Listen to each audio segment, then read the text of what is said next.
Le déclic pour créer l'ILM, ça a été finalement de partir d'un besoin, le besoin d'un meuble sur mesure. Donc j'étais concrètement sur mon canapé dans mon salon et j'avais un trou en face de moi dans la cuisine entre le frigo et le mur. Et impossible de trouver un meuble sur mesure, en tout cas aux dimensions qui convenaient, dans le style que je voulais.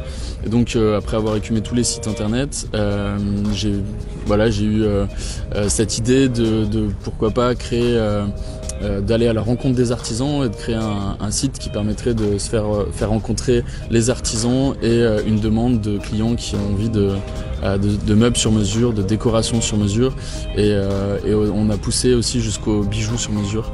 Bon, la demande est croissante sur toutes les demandes sur mesure. Les gens recherchent du mobilier qui est différent par rapport à ce qu'on trouve dans la grande distribution et les marques bien installées. Et du coup, on voulait apporter cette valeur ajoutée avec du mobilier, des bijoux et de la décoration, des accessoires qui ont vraiment une histoire. Et c'est ce qu'on essaye de faire transparaître dans le contenu qu'on va publier pour les artisans, dans l'histoire qu'on raconte et qu'on essaye de transcrire des artisans. C'est vraiment la qualité et puis l'histoire qu'il y a derrière ces objets. Aujourd'hui, l'ILM, c'est à la fois une place de marché où on peut retrouver des créations d'artisans, donc en pièces uniques, en petites séries, et des produits qui sont déjà aussi personnalisables.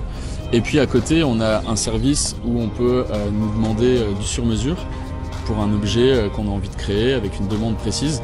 Et là, dans ce cas-là, l'ILM, notre équipe, va prendre en charge la demande, va la qualifier et va trouver le meilleur artisan pour réaliser cette demande.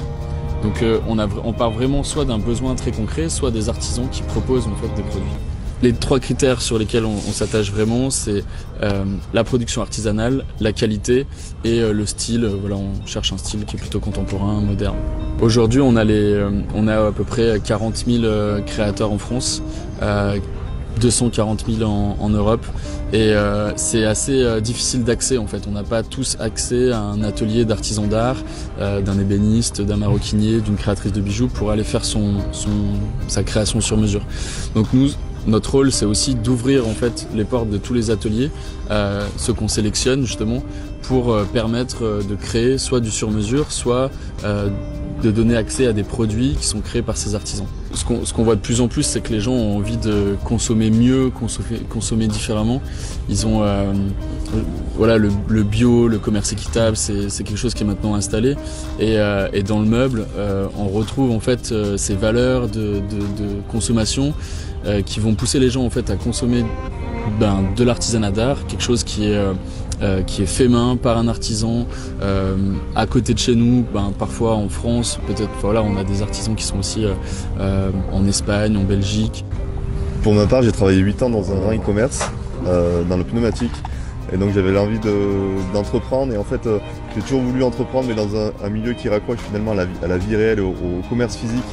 Et pour moi, c'était important de pouvoir mettre à contribution mes compétences sur le digital, le marketing, au service finalement des artisans.